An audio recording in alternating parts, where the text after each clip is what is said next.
Hello and welcome to the first episode of the Dragon Argent Ask Founders series. My name is Didi and I'm an employment solicitor here at Dragon Argent, and in this episode I'll be joined by Qays Sediqi, Ambassador of the Muslim Employment Charter, and our very own Sara Maghouz, who is a trainee solicitor. In this episode, we're going to cover everything to do with equality and diversity, but specifically about how we can support our Muslim colleagues in the workplace. It's a great episode. We had a great conversation, and I'm looking forward for you to see what we have to say. So without further ado, let's get into it.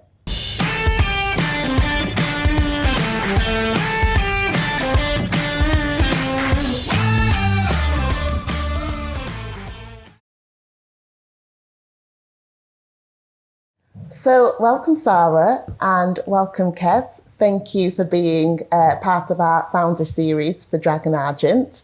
It's nice to see you both. So Qays, can you tell me more about yourself and the wonderful work that the Muslim Employment Charter are doing? Yes, thank you first of all for having me. My name is Qays Sediqi. I'm the Head of Public Relations at the Muslim Employment Charter, MEC, and I'm also a human rights lawyer. Thank you. And Sara, you might as well tell us a little bit about yourself. Yeah, so I'm Sara. I'm the Trainee Solicitor at Dragon Argent. I'm currently in my first seat and I do quite a bit of work with the employment team. So that's why I'm here today. Fine, thank you. And so let's get into it. Tell us more about MEC, what the work you do is. Yes, so MEC was founded by Qays Hussain, who's a trainee solicitor at Bird & Bird Solicitors, and he did a survey of around 500 individuals, Muslim individuals in the workplace, and he found that through the survey, he found that 96% of individuals found that there was a disconnect between their faith and religion and their employment. So he just thought that this was something that he wanted to assist with to make it easier and better for employers and also employees to have a healthy sort of balance between their faith, religion and the work that they do in their employment. Yeah, fab. And that's a really good initiative. How did you get involved in MEC? This was something that where early on in my career as a Muslim myself, as a practicing Muslim, I found that I had those uncomfortable conversations or thoughts in my head where I just thought that there was my religion was not being catered for at work, and I just thought that I had to get involved with it. And when Qays actually approached me and told me that this is something they wanted to do, then I was all in. Fine. And why do you think it is important for employers to recognise the specific needs of Muslim employees?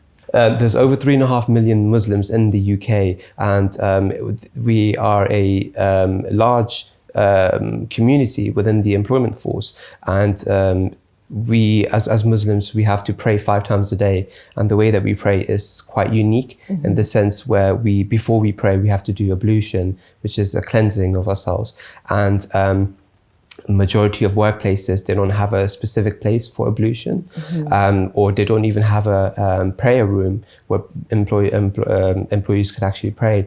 I, for example, had to pray in near the printer, or in the printer room, or just in the meeting room or whatever. So it used to change all the time. The other thing also is that a lot of the networking events and the business development events, they're all alcohol centric, majority of them. And I think that that should not be the case, because as many Muslims feel uncomfortable in those sort of places like pubs and bars, and it's actually prohibited for Muslims to actually attend those places. So I think that where more people are to have like events that are more inclusive of all employees, I think it would be an ideal setting, because many people can participate in it as well. And I think many Muslims that I've spoken to in the employment sector, they are that is one of the main things that they see a shortcoming in. And I think that that MEC really is a good bridge between the employer and employee, making sure that those needs are met, and that there's a better communication and understanding between the two. Yeah. And so when you say that MEC helps to bridge that gap, what is it that MEC does that does actually help to bridge that gap with employers? Is it that there are specific guidance? Are there specific ways that they go about it? Can you tell me a little bit more about that? So as the name suggests itself as well, it's a charter. So we have a three-way charter, and the first of which is inclusivity and making sure that the work facilities are actually catered for Muslims. So for there to be ablution places, the multi-faith prayer room for people. The other thing also is networking events, to make sure that there are more inclusive networking events for individuals to attend, that where it's less alcohol centric, perhaps not in a pub or a bar, but where other people can participate and other individuals can also attend. And the last one is HR and policy. So where the HR department can actually attend more Muslim events to have a better understanding about the faith and what needs can be met through that. And so that's a brief breakdown of the three-way charter, where we believe that if employers implement those three-way charter, it will create a more harmonious sort of environment for Muslims to actually work. And if you keep your employees happy, obviously they will thrive in their career as well. Yeah, it makes sense. And Sara, do you have any thoughts about the things that Qays might mention? Yeah. Do you have any personal experiences and examples that you can draw on? Yeah, so before joining DA, I was at a different organisation, and I experienced firsthand how it felt to be excluded from the general workforce in the team. So as Qays mentioned, a lot of the events were alcohol centric, and that was something that I was not comfortable with. And even having to justify myself in those certain situations were just really uncomfortable. I think part of it was due to lack of education. So I had to educate my colleagues, educate my managers, sort of let them know, this is why I'm not attending these work events. It's not because I want to be antisocial. It's not because I don't want to be part of the team. It's just not somewhere that I feel comfortable. And part of me was sort of frustrated with that, because I feel like if someone doesn't drink for any other reason rather than religion, it's not questioned as heavy or as much as it is when I say I don't drink for religious reasons. So being excluded from the team, I felt left out of like inside jokes. I felt left out of opportunities to grow. I felt like I couldn't have those like easy one-on-one conversations with my manager, because I hadn't been able to foster that sort of one-to-one relationship. And it just made me not want to go to work. I didn't want to be there. I felt so excluded. I felt alienated, really. Contrasting that with being a DA, it's a completely different story. When I joined, I had a very open discussion with my manager, with the managing director, and I just said, these are my conditions. These are the things that I need you to meet in order for me to be the best employee and the best person in the office. And part of that was arranging time on a Friday to be able to go to Friday prayers, which was something that was really important. So I've been able to block out my calendar and had that opportunity to take, an hour or two, go to the Friday prayers, and connect spiritually and make myself feel better. Also, again, throughout the day, 3 of the mandatory prayers are in the working day. So I've also been given the opportunity to take some time out of the day and just, get up, go and pray and come back and not have anyone question, where I'm going and what I'm doing. And then also when it comes to our team events at DA, I'm always included in sort of the planning process. I've always been made aware of where we're going, what can be done to make things, better for me, and not making myself seem more important than my other colleagues, but we are able to sort of work around that thing where it's not like we're always going to the pub or we're always going to a bar. It's like actual activities and things that I can attend so that I am included within the wider team. Sorry, just to tap into that as well. That early on in the career, especially trainees or paralegals, they can't pluck enough courage to actually raise that as well. So what MEC also wants to do is to avoid having that sort of awkward conversation with the seniors, because you do not want to be that person to complain about something, because that's what they feel like. They feel like they're complaining when it's not complaining. They're actually asking for their needs to be met, basic needs that every employee should have access to. So we want to avoid for people, individuals having that awkward conversation, because I've had it and it's not very pleasant, and it can really demoralize you. And so that's something that we want to avoid. And another thing also is that going into MEC and being involved with it, I thought that it was going to be Muslim centric, but I've had loads of messages from other individuals as well who have contacted me and told me that they can resonate with what I'm trying to say, and they've actually said that they have stopped drinking alcohol, they're teetotalers or something, for whatever personal reason. They do not drink either, so they've praised me as well for shedding light on that. And so that opened my mind as well, that there's a whole other community as well, not just Muslims, but other people as well who can benefit from this, who are suffering in silence essentially. And this is something that MEC can assist with, and I think it's very important that that we meet those needs of those employees. Yeah, and I think I understand what you're trying to say about MEC, in the sense of it cuts out that sort of awkward conversation, because if an employer already knows what your needs are, it means that you don't necessarily need to speak up at every single point about why something's uncomfortable for you. They already know about it. It's just a standard, it's a standard requirement. So Didi, as our employment solicitor here, can you just tell us a bit about what are the legal, requirements for employers and how to include their employees in diversity? So I think the main thing for employers is that, and I think most people know this, is that they can't discriminate against employees for any sort of reason. And really that's the main protected characteristics. So ones that we all know will be age, obviously religion and belief is what we're talking about here, disabilities, for example, race. And when it comes to, for example, in this setting, when we're talking about having that time to pray, employers don't actually legally need to do that, but what they do need to do is be reasonable. And so if there is actually a way that they can do that, and it would be easy enough for them to do it, well, then actually legally they should, or they could find themselves in a bit of trouble. Policies help, having reasonable adjustments help. And so those are the sort of legal things that employers need to think about. And I think it's great, with MEC, I think what you mentioned about, employers don't have to make time for their employees to go pray. But I think with what MEC does is it raises that awareness and sort of makes it easier, as you said, to bring in those policies and sort of facilitate it that way. But in terms of, there not being such a strong obligation on companies, what are the ramifications of them getting it wrong? So the ramifications of them getting it wrong. So if, for example, it was easy enough for them to permit an employee, for example, to pray and they didn't, it could potentially lead to grounds of discrimination if it could be proved that it was easy enough for them to do it. In the UK, you don't need to have any sort of length of service to bring a discrimination claim. It's a day one right.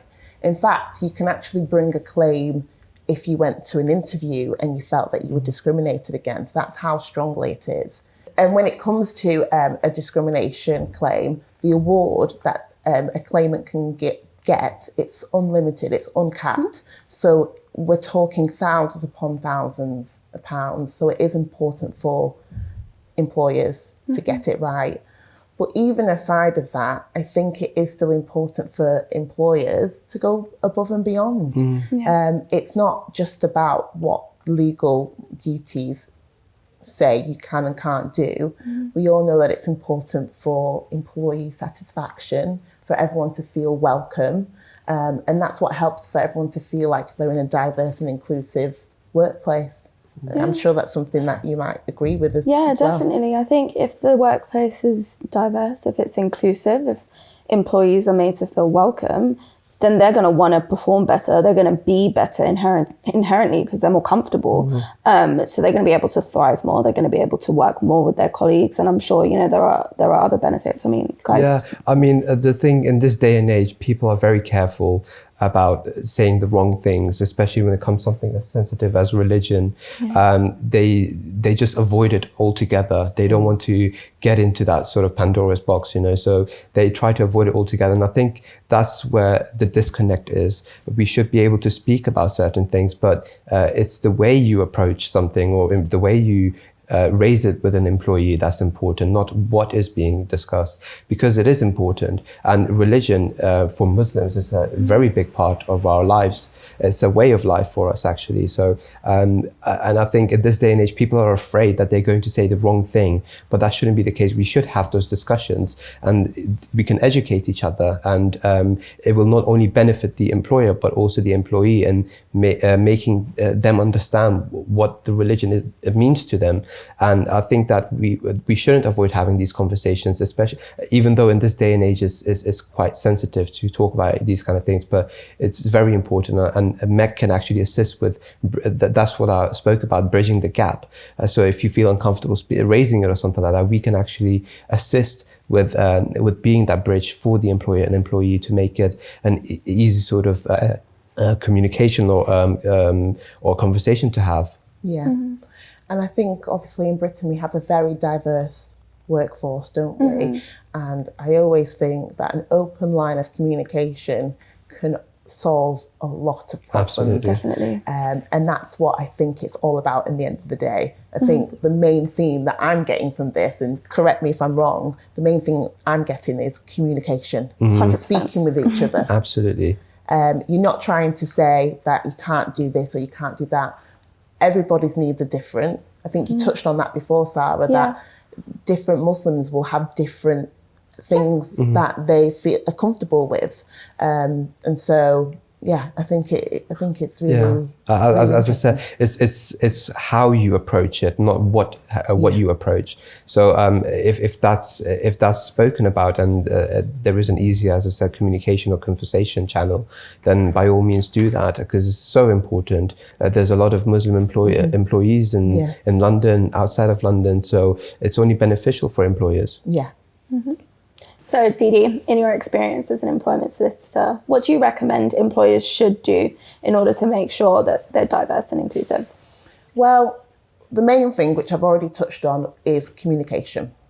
Communication can solve a lot of problems. So communicating with your employees, and I'm not just talking about your Muslim employees, that's with your employees who may be disabled, for example. They may need reasonable adjustments in order so that they're in a safe and healthy work environment that caters to their specific needs. Second of all would be a good policy, which has a statement of where an employer stands with diversity and inclusion, so that everybody knows what they need to do and what steps are followed if they feel that employees or third parties have breached that policy, and how they can basically stick up and stand up for a diverse and inclusive workplace. So I think those would be the main things that I would think that an employee needs.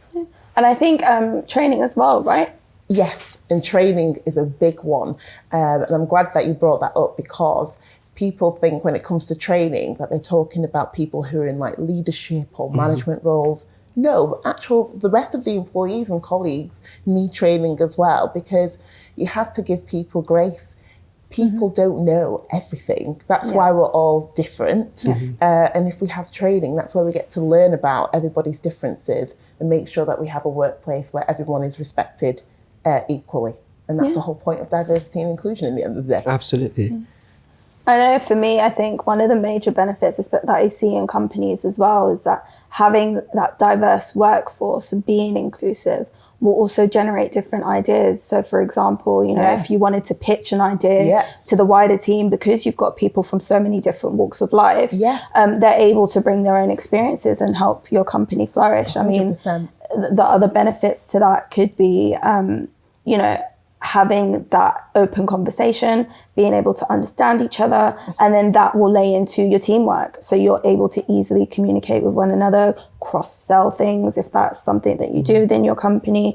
And then also just like wider, great PR, I think. I think one thing for me as a trainee, I'm looking into companies, I'm looking at what their policies are, I'm looking at what their environment is like. And if they've got that reputational damage for not being inclusive, you know, that's not somewhere that you want to go. And I'm sure that's something that you advise your clients on as well, is that if they aren't inclusive, that can have a long-term impact on them as a whole. Oh, 100%. And that doesn't come to, that's not just about people who have specific religions. I know people who, for example, are women who work in industries that are known to notoriously be for just men. And they specifically look to see, you know, who's in the leadership, you know, is there women there? So people are looking at inclusivity and diversity in all shapes and forms. And it's important for companies and employers to realise that, and to also shout about, if you are inclusive, shout about that. And be careful, obviously, not to, you know, do anything that spoils that for you. And I think that with currently in this day and age, people are becoming more aware of their rights as well. So especially the younger generation, they are actually looking into what the company is for that they're going to be signing up for. So if they are essentially not meeting their needs or things like that, then they can avoid going there as well. So they can miss out on great talent as well. So I think it's very important. It's beneficial for the employee and also for the employer. So it's not a one-way street. It goes both ways. And if more employers become aware of this, the advantages of not just the charter, but like in general, to make sure that the employees are feeling safe and comfortable in the workplace, then it will be great for everybody. And I think something that I want to stress here, and I don't know if you will agree, is when it comes to the work that MEC does, or when Muslim employees, for example, are saying, you know, maybe events are too alcohol based and they're in places, it's not that you're trying to say you can never do that, and it's not that you're trying to ruin people's fun. That's not what it's about. It's about communicating what people need and what different employees need, and having that open line of communication, because I can imagine that's something that you Absolutely. And a great point that you raised, Didi, actually, is that we are not trying to say make all events non-alcohol centric. We're just saying that have other events as well where other individuals can participate in as well, because when you go to the pub or bar, that might not just be the scene for certain people. So we're not saying, we're not trying to kill your joy or anything like that. You can do that, but have other alternatives as well. Going out to a restaurant or something like that, or going karaoke or something like that, you know. And it's funny because obviously Sara will be able to talk about this. We have events here at Dragon Argent, and I've been at other companies as well who are, you know, it's been great where they've done things like a food walking tour, because that's about, you know, getting to taste different foods. Yes, people may be able to drink, but then the whole focus wasn't actually about alcohol. Sara, we recently went on an event. I think a lot of our colleagues went and did the karaoke. Unfortunately, I missed out on that. If I was there, I would have, you know, led the troops, but, you know. The Beyonce out. And we had an event where we were focusing on board games. It was fab. And so there are other alternative events to do other than just sitting in a bar. Which can be fun sometimes, but it shouldn't be all the time. I think that's the point that we're trying to raise. I think, you know, for example, you know, at DA, we alternate monthly. So, you know, 1 month it's a monthly drinks thing, 1 month it's, you know, monthly lunch. And that way we're able to sort of cater to everyone. And, you know, just because I don't attend the monthly drinks doesn't mean, you know, I don't want to, you know, communicate with my team and be with my team. But, you know, I will be there at the next one where it's a monthly lunch, and then, you know, it's nice and everyone understands why I'm not there, and I'm not, you know, getting questions or, you know, side glances like, why is she not coming, and all of that. And I think part of that is because, you know, I've helped educate the team and help them understand the needs. And I think companies don't have to spend a lot of money in order to cater to, you know, non-alcoholic events or something that would make them as an employees comfortable. I think, you know, even things within the office where you just have a team gathering and you all get together, sit down and eat something is good enough to be able to facilitate, you know, that team environment. It doesn't always have to be, you know, like a massive tab of going to a bowling alley or like something, you know, crazy like that. So, Qays, can you give us an example where an employer's come to the Muslim Employment Charter and have asked you guys, you know, how can you help us? And what did you do? Yeah, absolutely. So, great question. Thank you for that. So we've, in the short period of time that we've established MEC, we've actually helped quite a lot of people, a lot of employees. So we had one individual who was who approached us and said that, look, I don't think my workplace, I'm the only Muslim in the building, in the department. Can you please like speak to my employers about this, because I don't feel comfortable about doing that. So we got in touch with the employer and we explained, look, we didn't want to name, but it was obvious because she was the only Muslim. But we just explained, look, we're MEC. We are a sort of organization that helps bridge the gap between employers and employees. This is what we do. Are you free to have a chat with us? So we spoke to them, and they didn't know either. They were like, oh, we didn't know that, we know who you're talking about, but we didn't know that that she was essentially suffering like this. Going back to communication again. Yeah, exactly. So they said, oh, we didn't know that. Thank you for bringing it up. How can we help? What can we do? So we explained that, look, you can start with having a prayer room. You can have like events that are not alcohol centric, ablution, these kind of things. So they said, we will work on it. So thank you for bringing it up, because we haven't had like a Muslim employee before, so we didn't know what to do as well. So they're working on that now. So they're trying to facilitate all of that to make it comfortable for the employee to come to work, and because it was somewhat affecting her, because obviously she couldn't raise it or anything like that, because she was fairly new.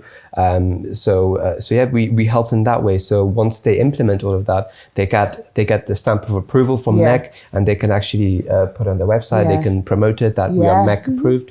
So it will attract more sort of great talent and inclusivity. So in that sense, it has helped, and that was like a really great accomplishment for us. And you know what? I've got to be honest, I didn't even realise that that was how practical and simple it was, that literally a Muslim employee can get in touch with MEC, MEC can get in touch with the employer, sort out everything, have that communication, and then it's done. It's so streamlined. It's so streamlined, it's so effective. I think it's an amazing initiative.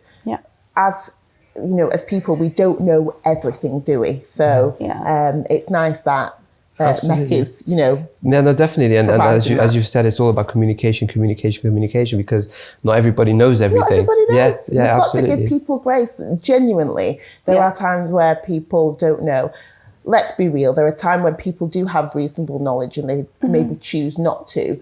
But there are times when honestly people don't know, and it's great that MEC is, you know, providing that assistance to Muslim employees and also actually helping employers. They're helping employers. I think some people are just afraid as well to like ask questions. Oh yeah, we live in a touchy time. Exactly. I've had situations where people are like, Sara, I really don't mean to offend you, but like I really want to ask you this question. And I'm like, it's okay. Like it's fine. Like honestly, I've had worse. Like it's okay. Ask me the question, and I will, you know, help you understand. The same way, I'm sure I don't understand everything about your personal struggles, Didi. I'm going to come up to you and I'm going to ask you simply. And if there was a way for us to streamline it and make it easier the same way MEC does, then I'm sure we will take those steps and do it. But yeah, I think MEC is honestly just a great initiative. I wish I knew about you guys a few years earlier. It would have made my life a whole lot easier. Thank you. Yeah, same as well. Thank you. So, what are the future plans for MEC? Well, we've got great things in the pipeline, and we want to make it bigger. We've seen the benefits that it brings. Even if it helps one person, it means a lot to us. So we strive to help people, to help individuals. So we are hoping to get involved in more with governments, with government departments, to actually make sure that to harmonize the employment and the faith, religion, or any other thing. So we are working on that in the backdrop, so in the background. So so great things are coming up. Yeah, that's really good to know. So guys, if employers wanted to sign up to the Muslim Employment Charter, how can they do that? So we've got ambassadors all over the UK actually, and in the West Midlands and London, we've got them everywhere. And if you want to get to know more about the charter, you can get in touch with them, and they'll be more than happy to assist. They're a lovely bunch of people who are always available to assist, because they are not just they're doing it for a greater cause, because they understand the importance of it. So you can get in touch with them, or you can go on our website, get in touch. We've got query part that you can complete, or you can email us as well. We're easily accessible, and we're more than happy always to help. And Didi, if anyone listening today has sort of got in the back of their mind, hang on a sec, I think my employer's not doing something right, I might have a claim here. Or if employers are listening and want to implement those policies and, protect their business on the side of diversity and inclusion, how can they get in contact with DA? So they can easily get in touch with the experts here at Dragon Argent. We have a website, so get in touch with us and we can see how we can help you.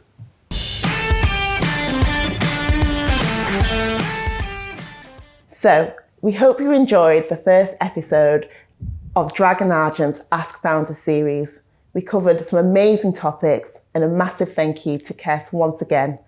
All the information about how you can sign up to the MEC Charter and find out more about the experts at Dragon Argent will be contained in the description below. And if you like the show, you know what to do. Like, comment and subscribe.